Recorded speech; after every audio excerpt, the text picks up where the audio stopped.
wa Agogo Ayo. àti kí káàbọ̀ sábàlá ìròyìn lórí ètò wa Agogo Ayo. Orúkọ tèmi ni Olúwaṣèyí Ògúnlẹ̀yẹ. Gbọ́ kókó ní ìròyìn fún tòní. Olórin Amẹ́ríkà BRANDY pinnu láti bá TIWA Savage kọrin papọ̀. Ìfẹ́ tuntun wá BEVERLY Osuri. Èsè wọ́tà dájọ́ ìgbéyàwó. Ìròyìn náà rèé lẹ́kùnrẹ́rẹ́. Gbajúmọ̀ olórin orílẹ̀-èdè Amẹ́ríkà BRANDY ti fi ìpinnu rẹ̀ hàn láti bá ìràwọ̀ olórin orílẹ̀-èdè Nàìjíríà TIWA Savage kọrin papọ̀. Olórin náà tó ti gba ọ̀pọ̀lọpọ̀ àmì ẹ̀yẹ fi ìpinnu yìí hàn nígbà tó ń bá àwọn oníròyìn sọ̀rọ̀ nílùú Èkó níbi eré orin kan tó wá ṣe. Ó sì fi hàn wípé TIWA Savage wò ń lórí jọjọ nípa ti ohun orin rẹ̀ tó dá dúró gédégédé láàrin tàwọn akẹgbẹ́ rẹ̀.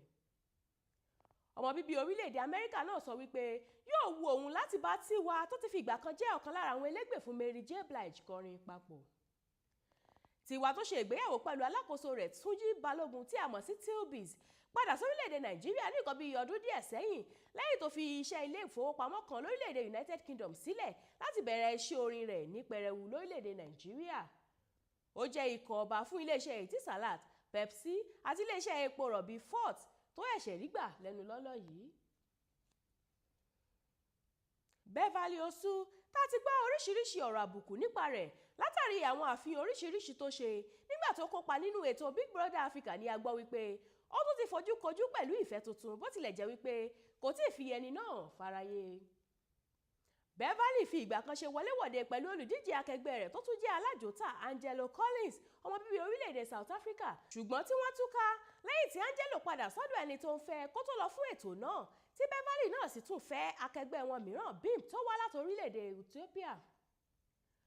Àwọn ohun tuntun tí BEVERLY kọ sórí ayélujára Twitter rẹ̀ ti wá fi hàn gbangba wípé ìfẹ́ tuntun ti wá rí òun náà sì ti ṣetán láti mú un ní ọ̀kúnkúndùn. Òǹkọ̀wé àti sọ̀rọ̀sọ̀rọ̀ orílẹ̀-èdè òní Èsè wọ́tà ti ṣetán láti ṣe ìgbéyàwó tìgbàlódé rẹ̀ nínú oṣù kẹrin ọdún 2014. Èsì àti olólùfẹ́ rẹ̀ tóun náà jẹ́ sọ̀rọ̀sọ̀rọ̀ orí rédíò Benny Hack tọwọ́ bọ̀wé ìgbéyàwó nílànà tìjọba nínú oṣù kejì ọdún yìí nílùú Àbújá. Nígbà táwọn oníròyìn tẹkọ Èsè wọ́tà létí ó fi hàn wípé àwọn yóò ṣe ìgbéyàwó ìgbàlódé àwọn nínú oṣù kẹrin bó tilẹ̀ jẹ́ wípé àwọn sì ń dúró de àwọn mọ̀lẹ́bí àwọn láti mú ọjọ́ tó dúró re. Èsè wọ́tà jẹ́ òǹkọ̀wé, akọ̀ròyìn orí ẹ̀rọ ayélujára àti sọ̀rọ̀sọ̀rọ̀ tó kìkì rẹ̀ rinlẹ̀ jọjọ lọ́dún tó kọjá látàrí àwọn ìfihàn tó ṣe nípa ìbálòpọ̀ rẹ̀ pẹ̀lú olùṣọ́-àgùntàn rẹ̀ àtijọ́ Bíọ́dún Fátóyìnbó tìjọ Commonwealth of Zion Assembly Koza l'Àbújá. Èyí ni òpin ìròyìn fún tòní, ẹ tún gbọ́ kókó inú rẹ̀ lẹ́ẹ̀kan sí i. Olórin Amẹ́ríkà BRANDY pinnu láti bá TIWA Savage kọrin papọ̀. Ìfẹ́ tuntun wá BEVERLY Osuri.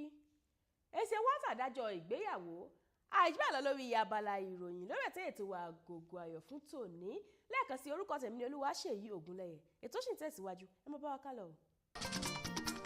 Ètò yìí ló ń rán wa létí èdè àtàṣà wa tó ṣe kókó.